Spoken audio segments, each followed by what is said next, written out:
옆에 분, 뒤에 분하고 인사하겠습니다. 잘 오셨습니다. 예, 한 번 더 인사하겠습니다. 큰 은혜 받으시기 바랍니다.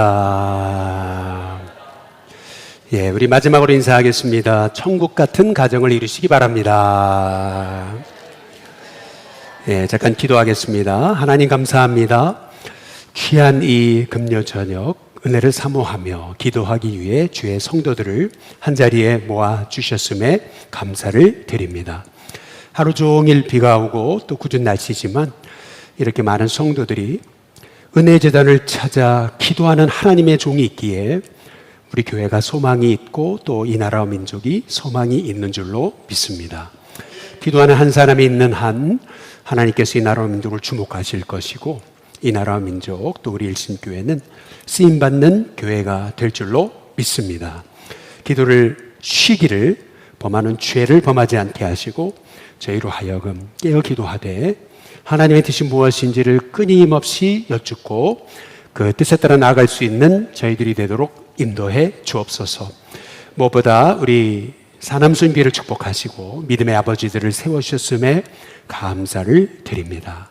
모일 때마다 은혜가 넘치고 서로가 서로에게 롤모델이 돼서 저 권사님처럼 또 저분처럼 내가 살고 싶다, 신앙생활 하고 싶다, 저분처럼 내가 하나님의 자녀 되고 싶다 고백하는 그러한 역사가 일어나도록 서로가 서로에게 모델이 되는 신앙인이 되도록 인도하여 주옵소서.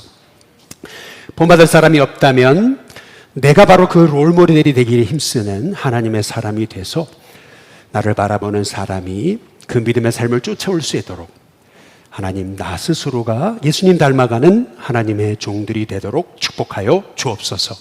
오늘도 말씀 듣기 원합니다. 성령께서 우리 가운데 말씀해 주옵시기를 원하옵고 예수님의 이름으로 기도드리옵나이다. 아멘. 사람들이 자주 하는 얘기가 있죠. 사람의 대화마다 늘 이렇게 자주 언급되는 얘기가 있어요. 그걸 한번 여러분께 질문을 한번 던져볼게요. 그 질문이 뭐냐면, 여러분 사람이 바뀔까요? 여러분 많은 사람들이 이렇게 얘기하죠. 진짜 사람 안 바뀐다고.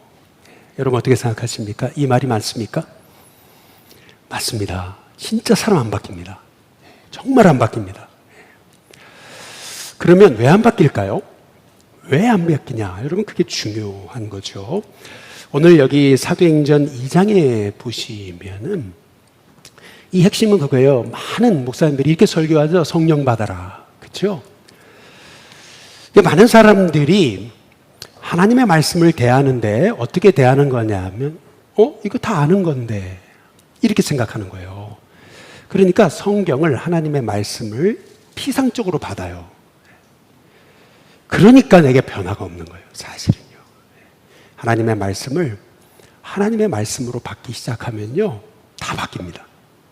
근데 문제는 뭐냐면은 제가 오늘 이 말씀을 가정으로 포커스를 맞춰서 이제 말씀을 전할 거예요. 그런데 많은 분들이 그러죠. 가정? 다 아는 얘기, 그렇죠? 그리고 목사님이 나보다 더 살았어, 그렇죠? 또 여러분 그런 얘기잖아요. 실은 가정 설교는요, 해봐야 본전이라는 얘기가 있습니다.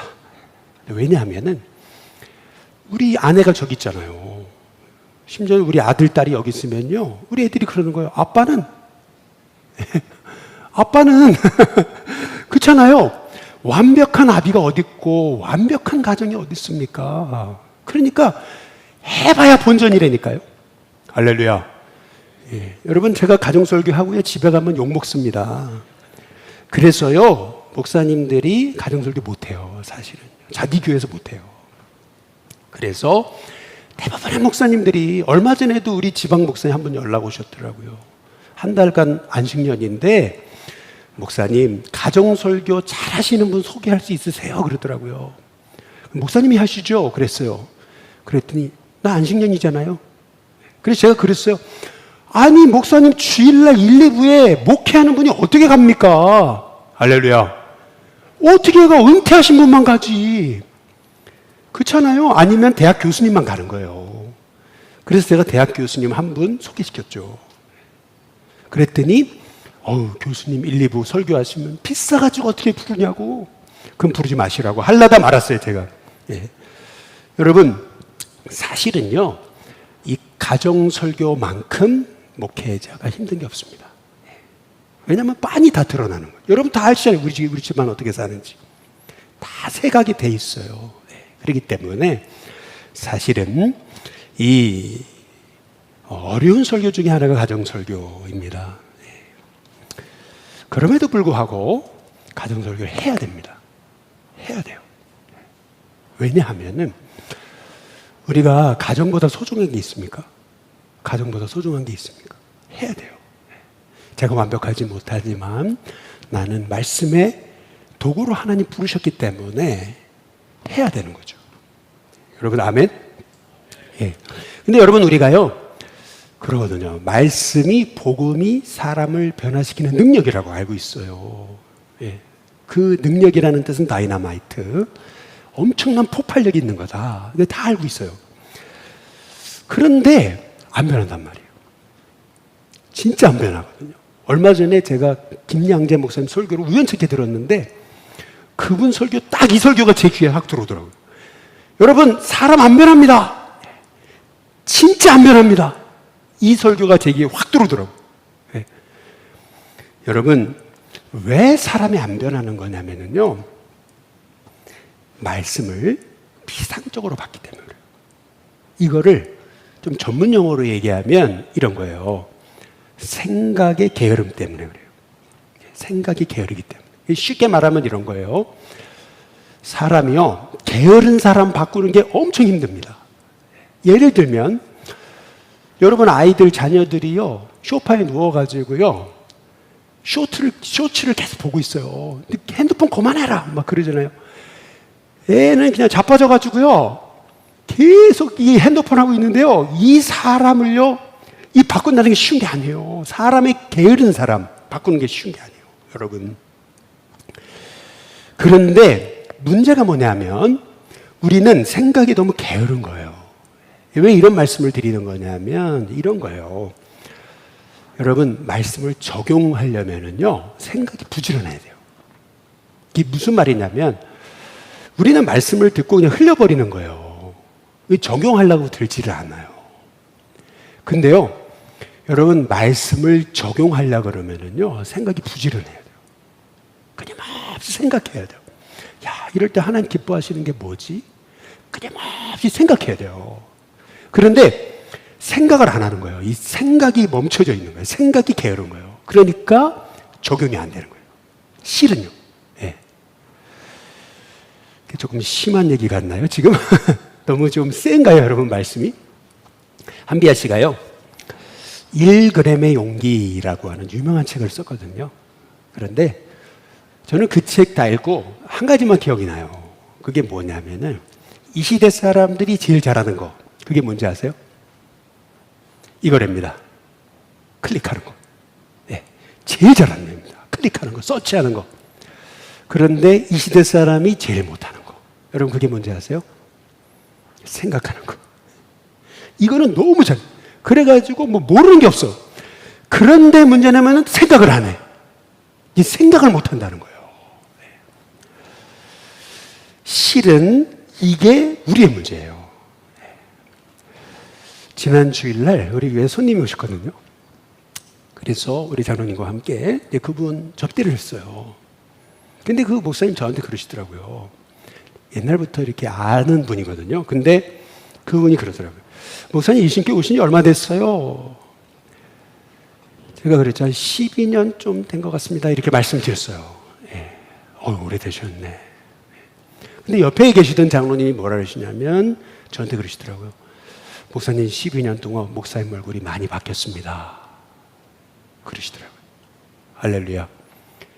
목사님 얼굴이 많이 바뀌었습니다. 여러분 제 얼굴 바뀌었습니까? 예, 저 바뀌었다고 인정합니다. 예, 저 바뀌었어요. 많이 바뀌었어요. 제가 봐도 못생겨졌어요. 예, 많이 바뀌었어요. 예. 장로님 알아보셨네, 속으로. 제가 우리 아내한테 주중에 얘기했어요. 야, 내가 늙기는 늙었나 보다. 장로님이 나한테 얼굴이 바뀌었대. 예. 여러분 한번 잘 생각해 보세요. 사람의 얼굴도 바뀌거든요. 그런데 사람이 안 바뀔 것 같죠? 아닙니다. 사람 바뀝니다. 우리가 하나님의 말씀으로 받기 시작하면요, 내 안에 엄청난 변화 역사가 일어납니다. 이제부터 생각의 게으름에서 벗어나가지고 끊임없이 부지런하게 말씀을 내 삶에 적용하기 시작하고 성령을 의지하고, 그리고 끊임없이 정말 내가 하나님 앞에 바로 서지 못했습니다. 끊임없이 하나님 말씀에 비추어서 나를 바라보기 시작하면은요, 어느 순간 정말 말씀이 불이 되는 역사가 일어납니다. 말씀이 능력이 되는 역사가 일어나게 되는 줄로 믿습니다. 여러분, 왜냐하면 히브리서 4장 한번 12절을 다 함께 같이 한번 읽어볼까요? 함께 읽습니다. 시작.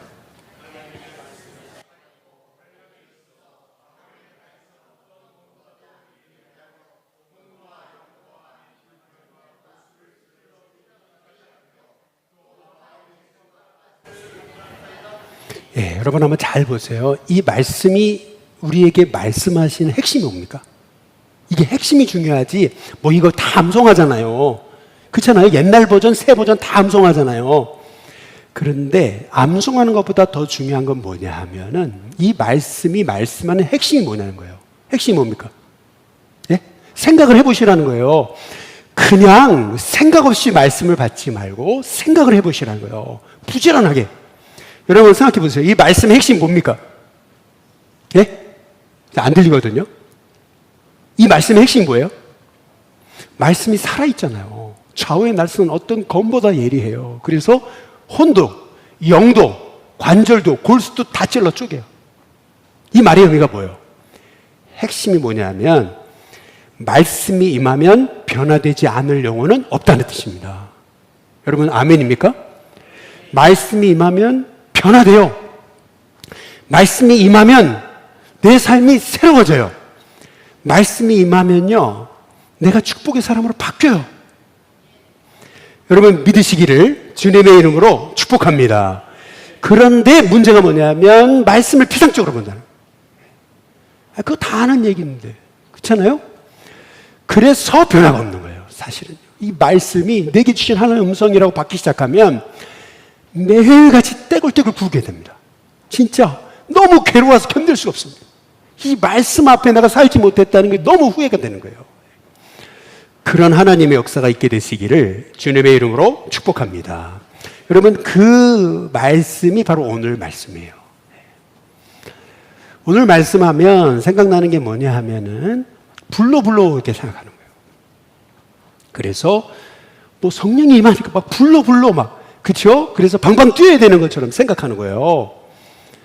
그래서 누가 그랬대잖아요. 성령 받으라 그러니까 다음에 받으면 안 되겠냐고. 그래서 왜 그러냐 그랬더니 난 체력이 약해가지고. 왜냐면 성령 받으면 막 체력으로 막 이래야 되는 거라서 사람들이 오해하는 거예요, 이게요. 무슨 말이냐면 여러분 오늘 말씀의 핵심이 어디 있는지 한번 잘 보세요. 생각을 한번 해보시라는 거예요. 사도행전 2장 1절 한번 다 함께 같이 한번 읽어보시고 어디에 방점이 있는지 한번 찾아보시기 바랍니다. 같이 읽습니다. 시작.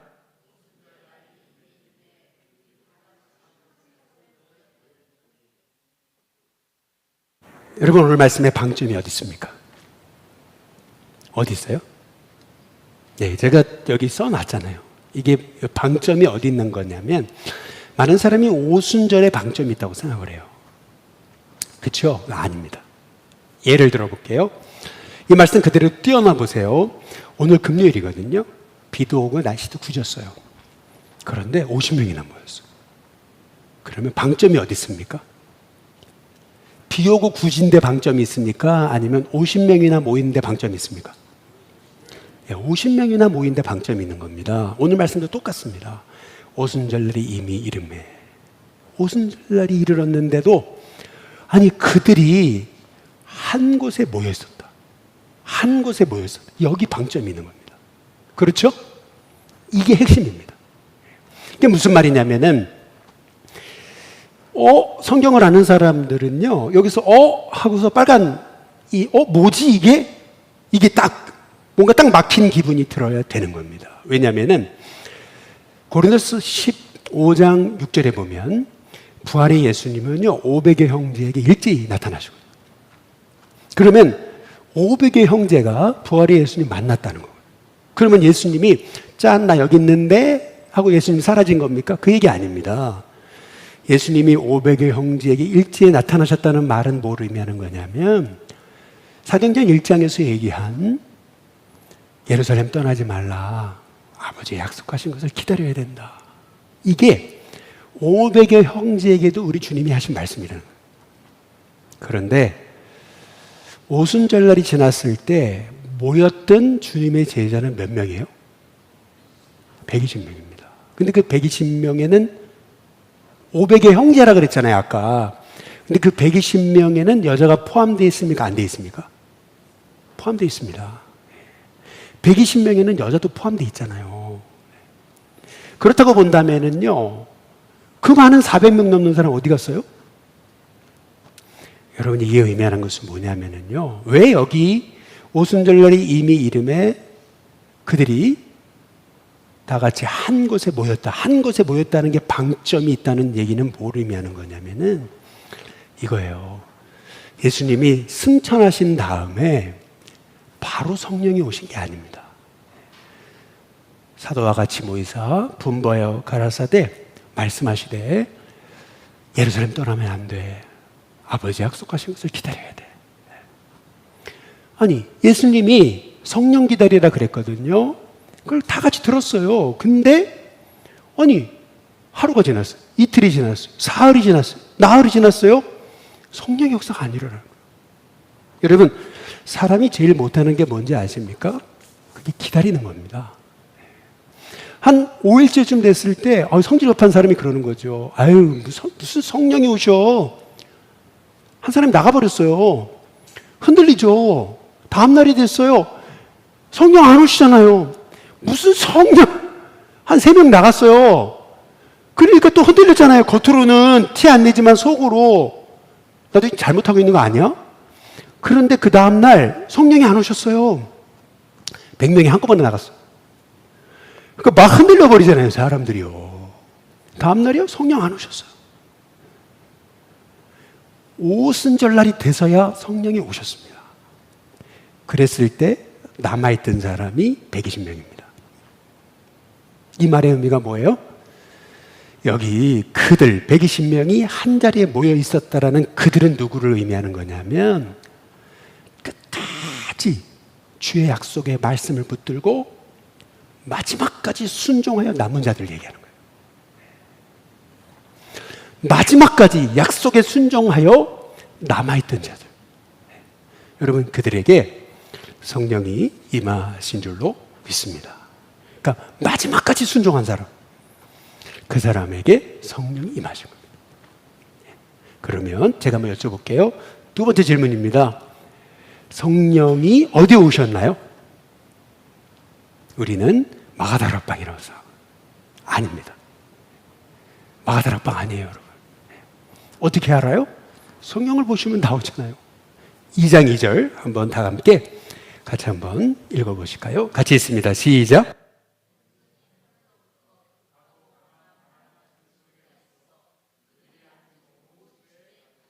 네, 여러분 잘 보세요. 성령이 다락방에 임했습니까? 아니면은 온 집에 임했습니까? 예, 이 말의 의미가 뭐예요? 왜 온 집입니까? 이것이 의미하는 것은 뭐냐면 성령은 마가다락방에만 임한 게 아니고 1층에 있던 사람, 2층에 있던 사람, 부엌에 있던 사람, 거실에 있던 사람, 모르겠어요. 성경이 안 나오니까. 화장실에 있던 사람, 어쨌든 온 집에 있던 사람에게 성령이 임한 겁니다. 그렇죠? 그렇다면 여러분 한번 잘 보세요. 왜 성령이 마가다락방이라고 얘기하지 않고 온 집에 임했다고 얘기하는 겁니까? 이유가 있습니다. 그것은 뭐냐면 여러분, 초대교회의 시작은 예배당이 아니고 집이었습니다. 집. 여러분, 이것이 의미하는 게 뭘까요? 교회는요, 가정 같은 곳입니다. 그렇죠? 교회는 가정에서 시작됐습니다. 그러니까 다시 말하면 우리 하나님이 만드신 두 개의 공동체가 있는데 가정과 교회입니다. 이거는 원리를 똑같이 합니다. 그러니까 쉽게 말하면 오늘 말씀을 얼마든지 가정으로 적용이 된다는 겁니다. 그러다고 봤을 때 이 말씀이 우리에게 주시는 말씀의 핵심은 뭐냐면은 교회가 복을 받는 비결일 뿐만 아니라 가정이 복을 받는 비결을 말씀하는 겁니다. 그러면 여러분 가정이 복을 받는 비결이 어떤 게 있을까요? 오늘 성경이 얘기하는 게 그거예요. 여러분 2장 한번 3절을 보시면은 바로 그 집에 임했던 성령의 역사는 어떤 역사였냐면은 어떤 역사였어요? 불의 혀였습니다. 불의 혀. 불의 혀가 그들에게 보일 정도로 한 사람 한 사람 한 사람 위에 하나씩 임하였습니다. 한 사람 한 사람씩 다 불의 혀 같은 성령의 역사를 일어났습니다. 그러면 제가 여쭤볼게요. 지금 120명이 모여 있어요.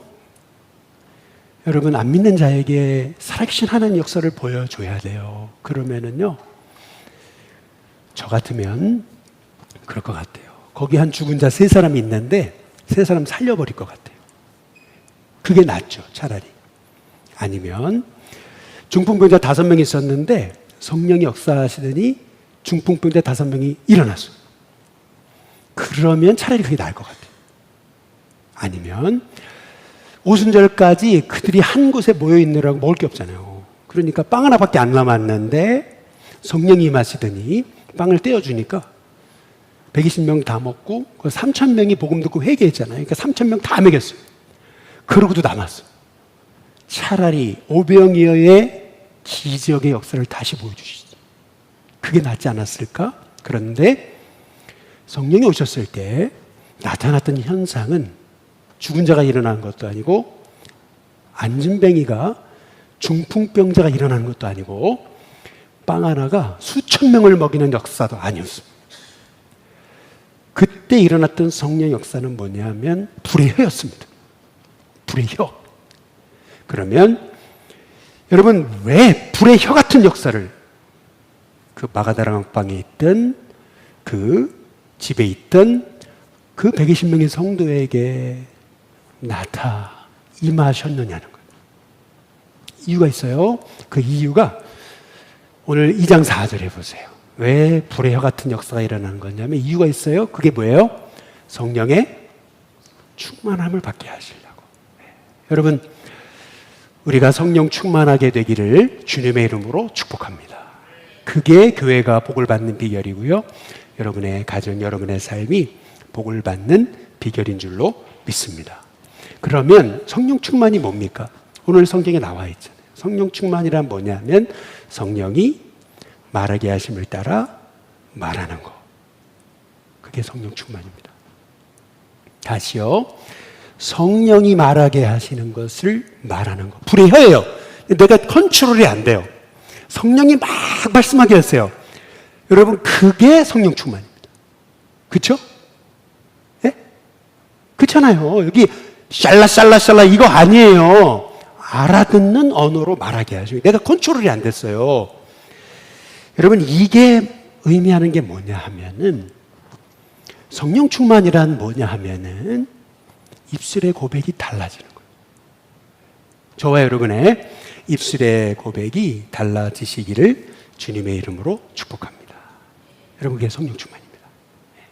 그렇다면 성령이 말하게 하심을 따라 초대교회 성도들에게 말하게 하셨던 그 내용이 뭡니까? 현상 말고 내용. 불의 혀 현상 말고 내용이 뭡니까? 그 내용이 나와 있어요. 성경에. 우리 사도행전 2장에 한번 11절을 보시면 이렇게 얘기하죠. 우리가 다 우리의 각 언어로, 못 알아듣는 언어 아닙니다. 알아듣는 언어로 하나님의 그 다음 뭐죠? 큰 일, 말함을 그 다음 뭐예요? 듣는도다. 여러분 하나님의 큰 일, 말함을 들었다는 말이 뭘 의미하는 거죠? 이게 뭐냐면요 초대교회에 성령이 임하고 불의 혀 같은 역사가 아니라 성령 충만하게 됐을 때 성령이 말하기 하신다고 말했는데, 그들이 말하기 시작했던 건 뭐냐면 끊임없이 하나님을 찬양한 거예요. 끊임없이 하나님을 높인 거예요. 끊임없이 감사한 거예요. 끊임없이 내게 행하신 일을 간증하기 시작한 거예요. 쉽게 말하면 초대교회가 성령 충만하여 로마를 바꿨거든요. 근데 로마를 바꾼 비결이 어디 있냐는 거예요. 그 비결은 뭐냐면 모일 때마다 하나님을 찬양, 모일 때마다 감사한 거예요. 모일 때마다 주님을 송축하기 시작한 거예요. 모일 때마다 간증하기 시작한 거예요. 여러분, 그거 하나로 초대교회가 로마를 바꾼 줄로 믿으시기를 주님의 이름으로 축복합니다. 여러분, 그게 전부입니다. 여러분, 그렇다고 한다면 우리 교회가 복을 받는 비결이 뭐예요?